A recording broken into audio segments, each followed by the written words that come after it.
Está escrito, no añadirás a la palabra que yo les mando, ni restarás de ella, para que cumplan los mandamientos del Señor vuestro Dios que yo les ordeno.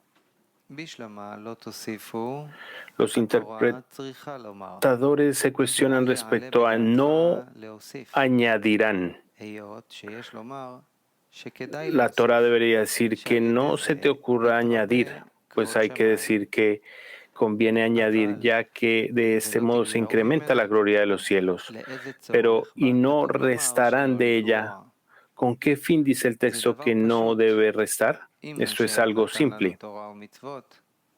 Si el Creador nos dio la Torah y las misbot, seguramente deberíamos cumplirlas y no infringir las misbot del Creador.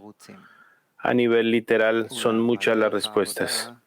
No obstante, al nivel de trabajo, ¿qué viene a enseñarnos? Debemos entender también por qué está prohibido añadir realmente. La mente demanda, por lo contrario, qué es conveniente agregar en las misbot, principalmente porque en lo que se relaciona al trabajo, el orden es que uno va agregando cada vez. Se sabe que en el orden del trabajo está el asunto de una sola línea, y hay dos líneas llamadas derecha e izquierda, y está la línea media. Como se ha explicado en artículos anteriores, lo reiteraremos aquí cuando sea necesario. También debemos saber que existe una sola regla, la cual se aplica a todos, es decir, a la totalidad de Israel. A la vez, hay individuos en Israel, es decir, que hay personas que no están capacitadas para asemejarse a la totalidad. Eso significa que en el asunto de la Torah y las misbot se comportarán como la totalidad, pero comprenden y sienten que el trabajo de la totalidad y la aspiración de esta, o sea, aquello que la totalidad aspira a lograr mediante su trabajo en la Torah y las misbot, no es suficiente para ellos. Y en cambio buscan otras aspiraciones y metas diferentes a las de la totalidad. De todos modos, en el asunto del cumplimiento de la Torah y las misbot se dice, tendrán ustedes una sola ley, Torah. No hay diferencia entre el justo completo y una persona simple. Sin embargo, esto se refiere al asunto de la acción, es decir, que se necesita una dirección, que cumplir las misbot del Creador, tal como nos lo ha ordenado a través de Moisés, se denomina la intención del trabajo en las misbot. Y en esto todos son iguales. Sin embargo, lo que se relaciona a la intención, es decir, qué intención tienen al cumplir la Torah y las misbot, o sea, qué desea a cambio del trabajo al renunciar al resto de las cosas e invertir su tiempo y toda su energía para cumplir la Torah y las misbot. Aquí ya aparecen discernimientos que generalmente se denominan lo lishma, no en nombre de la Torah, o que su intención es lishma, en nombre de la Torah. Particularmente hay muchos discernimientos en lo lishma y hay muchos discernimientos en lishma. En el asunto de lo lishma es que todos los miembros de la totalidad comienzan en lo lishma. Y luego hay individuos que salen de lo lishma y entran al nivel de lishma. En este caso se debe discernir entre ambos estados según las líneas. Esto es, todos los que están de acuerdo todo el tiempo con el estado de lo lishma tienen pendiente la corrección,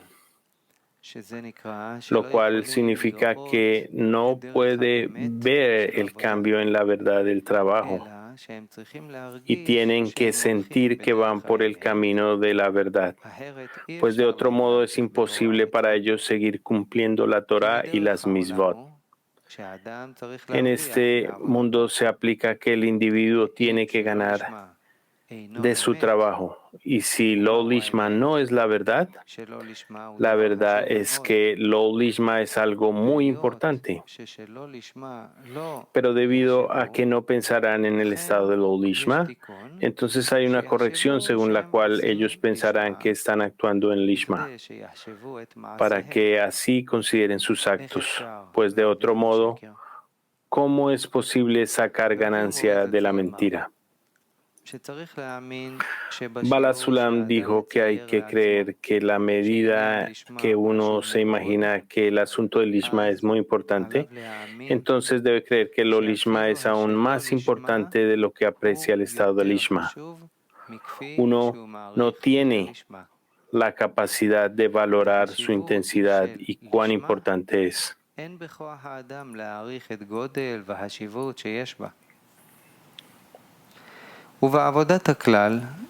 En el trabajo de la totalidad hay una sola línea, es decir, el estado del dicho acto, que es un solo camino. Esto significa que uno tiene que saber que todo acto que hace le lleva a avanzar. Y un centavo y otros centavos se van sumando en una gran suma. Como dijimos en forma de parábola sobre un hombre que recibe arrienda de una fábrica que alquiló de alguien y recibe cierta suma anualmente. Entonces está seguro de que cada año que pasa su capital aumenta. Así es en el trabajo de la totalidad. Por ejemplo, si alguien llega a los 20 años, tiene un capital de 7 años de Torah y Mitzvot. Si llega a los 40 años, sabe que tiene un capital de 27 años y así sucesivamente. Resulta que no tiene de qué preocuparse ya que su pago está asegurado. Y realmente es así, pues también en lo lishma se recibe recompensa. Esto se denomina una sola línea, un solo camino, que aquí no hay ninguna contradicción en el camino del trabajo por el cual se va. No obstante, mientras uno quiere salir del camino de la totalidad y quiere ingresar en el trabajo del lishma, entonces tiene que discernir entre dos líneas. Primero, la línea derecha. La derecha se denomina perfección, donde no hay ninguna deficiencia. Y esto puede ocurrir de dos modos. El primer modo en la derecha es que uno hace cuentas consigo mismo y dice, todo está bajo la providencia personal y uno no tiene ninguna elección propia.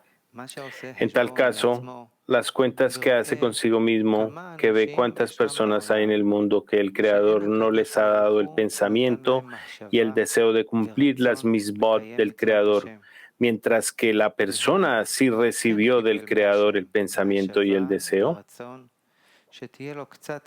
tanto en cantidad como en cualidad. De todos modos, mira hacia atrás y ve que hay personas que no tienen ningún aferro a la espiritualidad.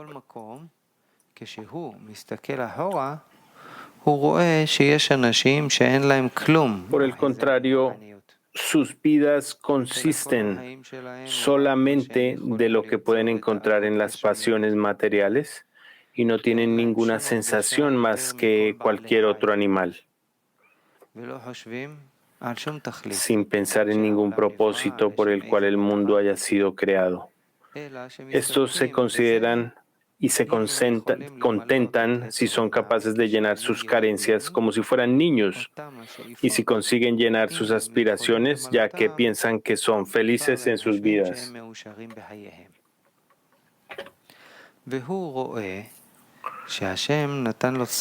Y él ve que el Creador les dio intelecto y razón para que no vivieran como cualquier animal, sino que saben que es humano, hombre, que el estado de hombre se manifiesta en el hecho de estar en un nivel más alto por encima del animal.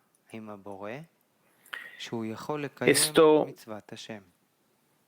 es que tienen contacto con el Creador, que pueden cumplir las misbot del Creador y cree que habla con el Creador tanto en la bendición de la oración como en la bendición de la satisfacción y reza al Creador por ese pequeño aferro que tiene a la espiritualidad y se conduce alegremente y siente felicidad en su vida,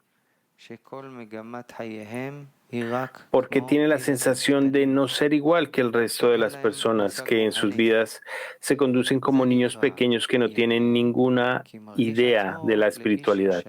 A esto se le denomina porque se siente a sí mismo un ser completo que no le falta nada.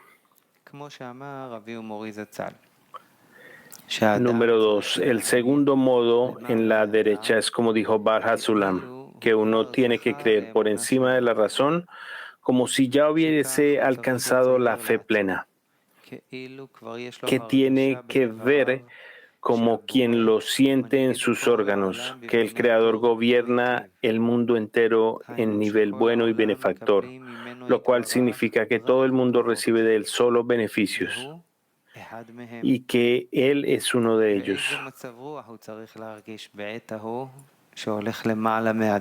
También debe imaginar qué estado de ánimo debe sentir cuando uno va por encima de la razón, como si tuviese todo un mundo pleno de bondad y no tiene más que agradecer y alabar al Creador por haberle permitido alcanzar la bondad y el placer.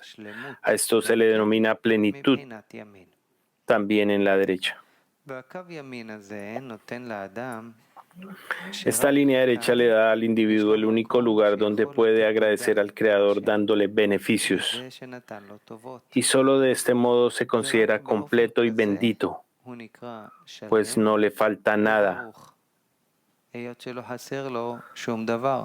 Entonces, es en este momento cuando puede estar adherido al Creador, ya que el bendecido se adhiere al bendito. Y debido a esto uno puede recibir vitalidad, ya que uno no puede vivir de lo negativo. Resulta que mediante la línea media recibe vitalidad en el trabajo del Creador, ya que solo de la plenitud del hombre puede recibir alegría. Y una vida sin alegría no se considera vida. En la línea derecha tiene otra virtud. De este modo uno agradece al Creador por acercarle a Él, a pesar de que solo tiene apenas un pequeño aferro en la espiritualidad. Y si agradece por algo pequeño, esto hace que el propósito del trabajo del Creador tenga más importancia para uno.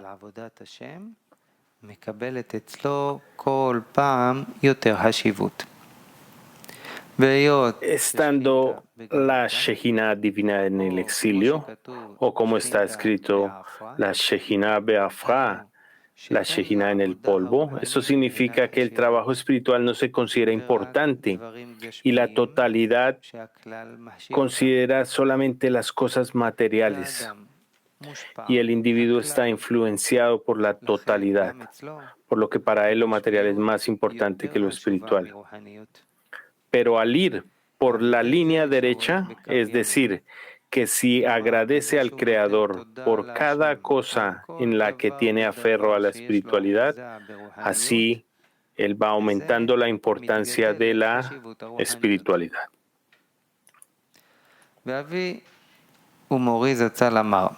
Baha Sulam dijo que el hecho de que arriba ven que uno considera cualquier asunto espiritual y a la prueba está que agradece por cada cosa, esto hace que de arriba le den cierta iluminación, pues ven que uno sabe cuidarlo y es como dijeron los antiguos sabios, quien es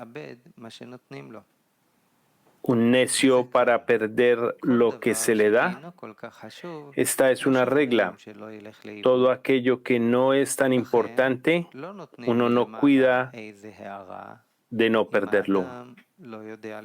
Por esto, no se da desde arriba cierta iluminación si uno no sabe cuidarlo. Y debido a que uno considera cualquier asunto pequeño de Kedushá, santidad, entonces obviamente cuidará lo que se le es dado.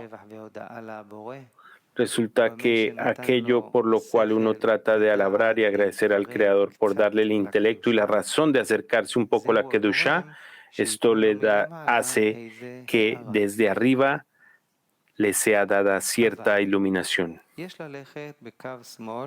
Pero uno también debe ir por la línea izquierda, ya que el asunto de la derecha y la izquierda es el asunto de los dos trazos que se niegan entre sí, ya que la izquierda se considera algo que requiere corrección. Debido a que el asunto de la línea izquierda es asunto de crítica, que uno tiene que ver realmente cuál es su estado de espiritualidad, si realmente va por el camino del deseo de otorgar o se está engañando a sí mismo o que ni siquiera pone atención. Se sabe que lo principal es alcanzar la debekut, adhesión con el Creador, lo cual es pensar solamente en cosas que llevarán a la equivalencia de forma y no lo contrario. Esto es lo que hace un escrutinio sobre el orden del trabajo, a ver si ya avanzó en su trabajo para alcanzar la meta o si por el contrario va hacia atrás y piensa qué debe hacer para que sus actos sean completos.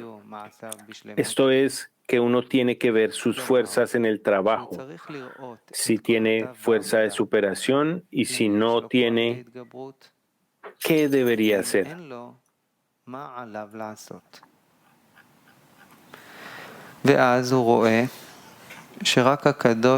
Entonces ve que solo el Creador puede salvarlo de ese estado. Esto es que tenga la capacidad de salir del amor propio y trabajar solo en beneficio del Creador. Esto significa que de que solo el Creador puede ayudarle. Y como está escrito, yo soy el Señor tu Dios que te saqué de la tierra de Egipto, de la casa de los esclavos. El significado de esto es que el pueblo de Israel eran esclavos en el estado de Egipto, lo cual es el deseo de recibir para sí mismo, y al ser esclavos de Egipto no tenían ninguna propiedad en la Kedushá, pues todo se lo llevaron los egipcios, o sea, el amor propio. A esto se denomina los malvados en vida se llaman muertos, pues el pobre se considera muerto, ya que el Sitra Aja se llevó todas sus pertenencias y no entra nada al dominio de la Kedushá, santidad, hasta que revela a ellos el Rey de todos los reyes y los redime. Este asunto se aplica siempre, es decir, que siempre que uno se halla en el exilio y reza a Dios para que lo saque del exilio, entonces el Creador lo saca.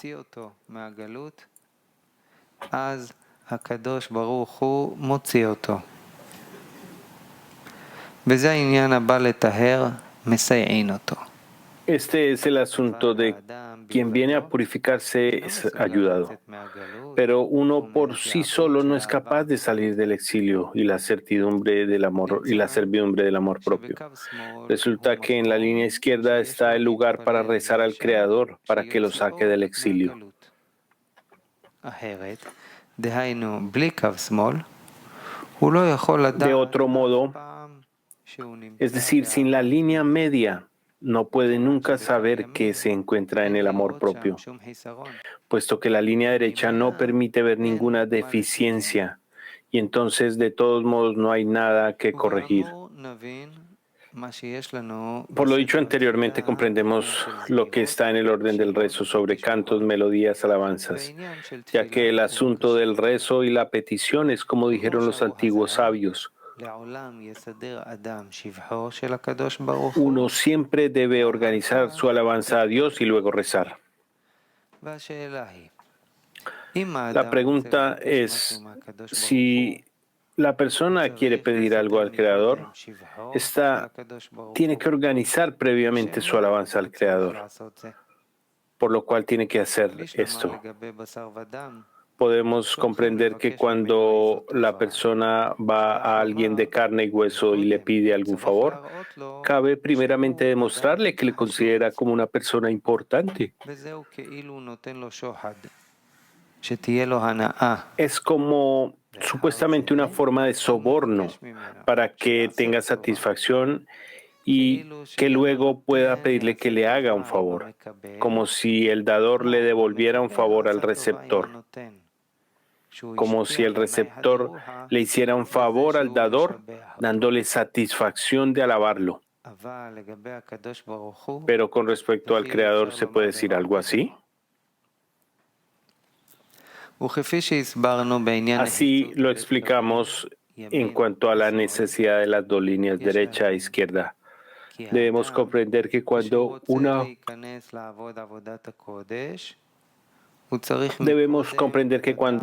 desea entrar al servicio del trabajo sagrado, primeramente debe saber de qué se trata. Esto es, a quién desea servir. Es decir, que uno tiene que apreciar primeramente cuán importante es el rey. Este rey que uno quiere que lo reciba como servidor, como siervo.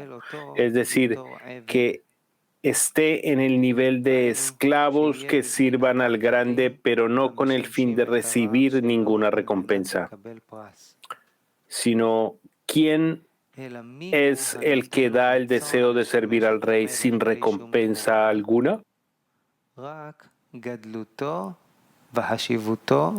Solo la grandeza e importancia del rey le da combustible para que desee trabajar sin recibir recompensa alguna. Por lo tanto, el orden es que uno comienza primero a ir por la línea media, que todo su trabajo es reescribir para sí la importancia del rey y agradecerle por darle el deseo y pensamiento de tomar parte en la espiritualidad.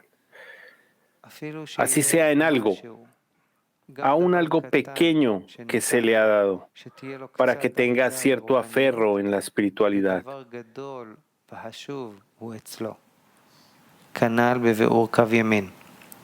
Que para uno es algo muy grande e importante, como se explicó en la relación de la línea media. Y la segunda interpretación de la línea media, como escribió Balasulán, que el asunto de la derecha, Yamin, significa ir a la derecha, Aymen. Esto es que uno tiene que creer por encima de la razón e imaginarse como si ya hubiera alcanzado la fe del Creador y la sensación de sus órganos, y ve y siente que el Creador gobierna el mundo entero de modo bueno y benefactor. Aun cuando observa dentro de la razón, viendo lo contrario, igualmente debe trabajar por encima de la razón.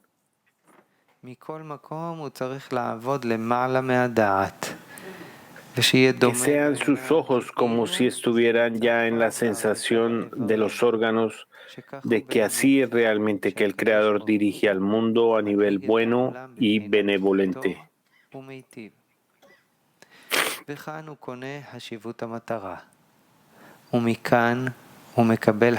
Aquí es cuando adquiere la importancia de la meta y aquí recibe vida, es decir, la alegría que hay en el acercamiento al Creador, y uno tiene lugar para decir que el Creador es bueno y benefactor. Y se siente a sí mismo que tiene la fuerza de decirle al Creador: tú nos elegiste entre todos los pueblos, nos amaste y nos quisiste, ya que tiene por qué darle gracias al Creador, y según la sensación de la importancia de la espiritualidad, se organiza su alabanza al Creador.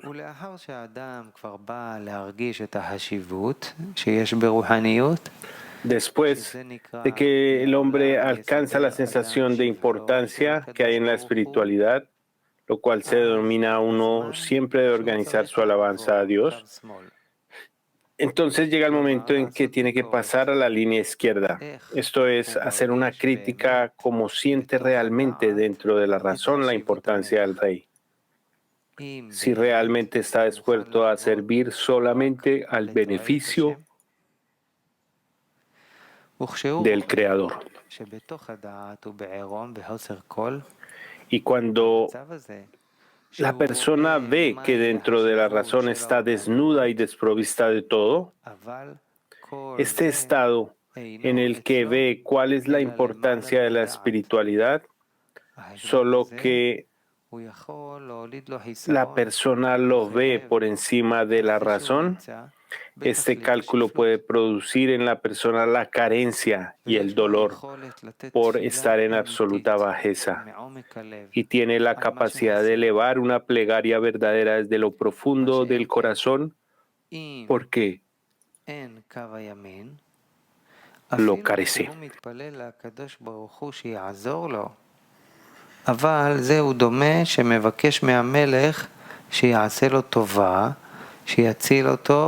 No obstante, si la persona no tiene la línea media cuando reza al Creador para que le ayude, no es igual como cuando pide ayuda del rey para que le haga un favor y lo salve y se apiade de él, ya que el rey es un rey misericordioso. Por eso le pide que le dé dinero, que compre para él un pan. A la par, uno sabe que se encuentra en la prisión entre aquellos que fueron sentenciados a muerte y tiene ahora la oportunidad de pedirle al rey que salve su vida, es decir, que le dé indulto. Y el rey se apiada de él y le da la oportunidad de vivir una vida de felicidad. Entonces le pide al Creador, al rey, que se apiade de él y le dé pan, y con eso ya se contenta. Es debido a esto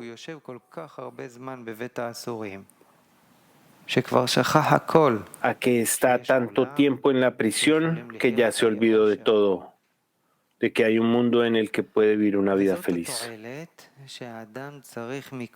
Este es el beneficio en el hecho de que uno tiene que organizar primero su alabanza al Creador y luego orar. La razón es, como se ha dicho, porque luego de saber cuál es la importancia de la espiritualidad, que es porque ellos son nuestras vidas y la duración de nuestros días. Y por esto reza, sabiendo que carece ya de todo, y por eso tiene que pedir misericordia al Creador para que se apiade de él y le dé vida. Pues mientras estaba en la línea media sentía que la vida material era el estado de los malvados en vida que se llamaban muertos.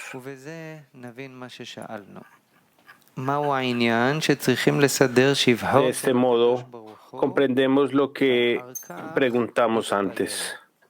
¿Qué es que hay que organizar su alabanza a Dios y luego rezar? Esto se aplica a carne y hueso, que hay que valorarlo primero y luego alabarlo, que así el dador se convierte en otorgante y misericordio, como le dijo el solicitante sobre las buenas cualidades que tiene el dador.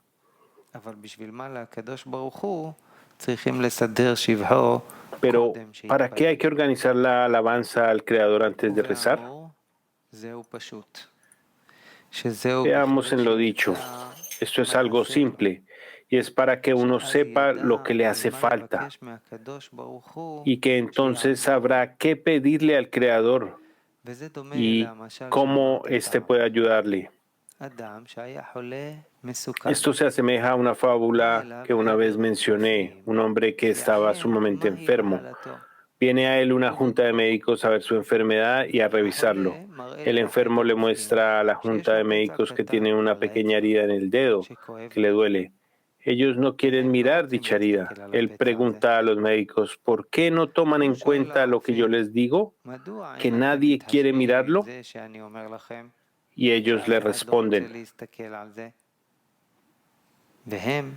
tú te encuentras entre la vida y la muerte y nos pides que miremos algo tan insignificante.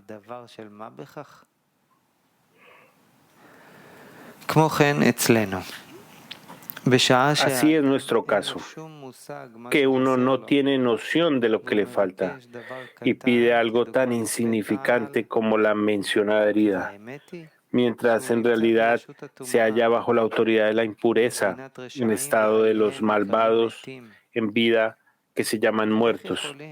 Pero a pesar que dice, mencionamos la vida, pero la pregunta es, ¿qué tipo de vida espera? Después que uno comienza a ir por el camino de la derecha, como se dijo, entonces comienza a saber lo que le hace falta.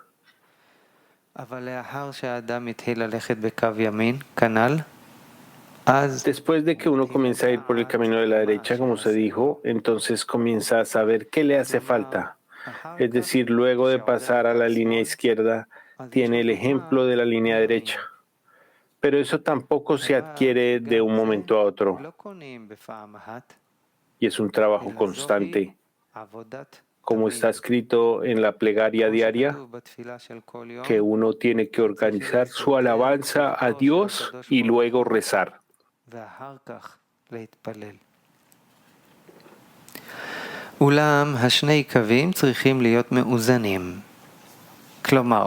Pero estas dos líneas tienen que estar en equilibrio. Esto es que no hay una más grande que la otra, sino siempre uno tiene que ir, como aplica a lo corporal, sobre ambas piernas, tanto sobre la derecha como sobre la izquierda.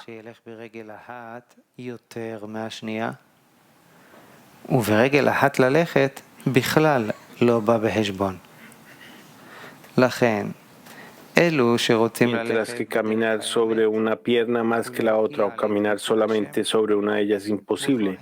Por eso quien desea ir por el camino de la verdad y alcanzar Devekud, adhesión con el Creador, debe caminar tanto por la derecha como por la izquierda. Pero como se ha dicho, no puede caminar sobre una sola más que la otra. De esto se interpreta lo que hemos preguntado. ¿Cómo se relaciona con el trabajo que no deberíamos agregar en el trabajo?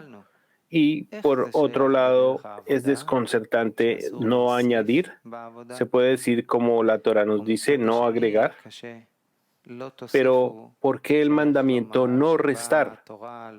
¿Cómo podemos pensar que se puede restar de las 613 misbot?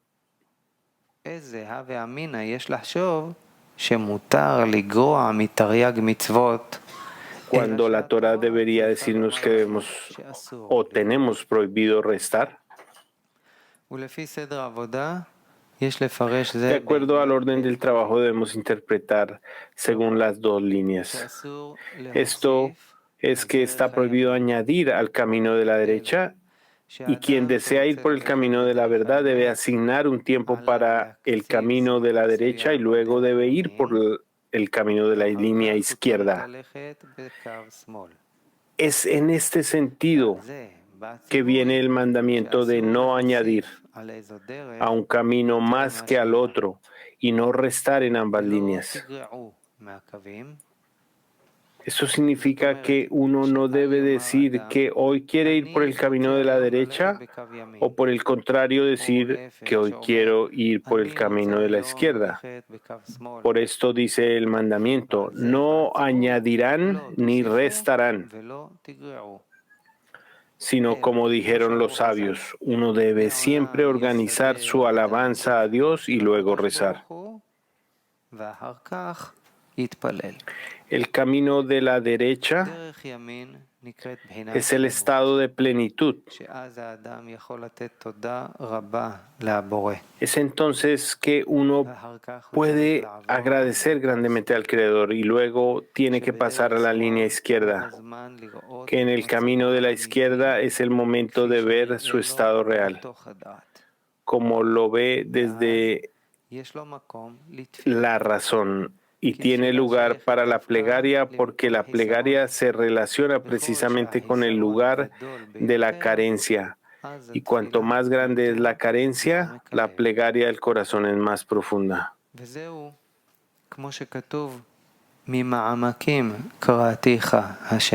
A esto se refiere el escrito, te he invocado, Dios, desde las profundidades. Por eso las dos líneas tienen que ser equivalentes entre sí, hasta que llegue el tercer trazo y decida entre estas. Es entonces, después del trabajo en las dos líneas, que uno alcanza la Debekut con el Creador. A esto se le llama el tercer trazo, es decir, que ambas líneas pertenecen al trabajo del hombre. Sin embargo, la línea media pertenece al Creador. Esto es que mediante el camino entre las dos líneas de ambas se hace lugar para que el Creador deposite allí su bendición. A esto se le denomina hasta que llega el tercer trazo y decide entre ellos. En lo anterior se debe interpretar lo que dice el sagrado Zohar.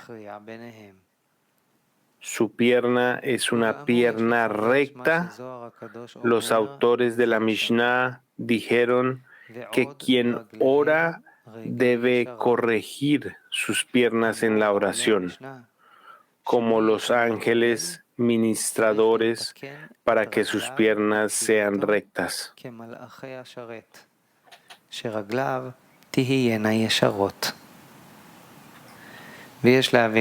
Se comprende que si las piernas no son rectas, su plegaria no puede ser recibida.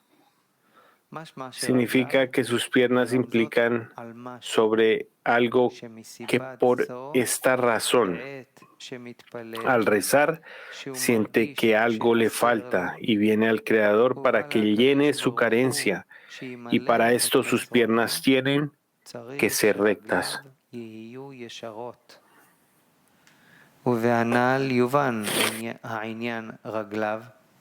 Aquí comprendemos el asunto de sus piernas. Pierna derecha se refiere a la línea derecha o el camino de la derecha, el cual es el lugar para dar alabanza y agradecimiento al Creador. Y la pierna izquierda se refiere a la línea izquierda y el camino de la izquierda. Y no se puede aceptar la oración antes de que ambas líneas sean rectas y que no que una sea más grande que la otra.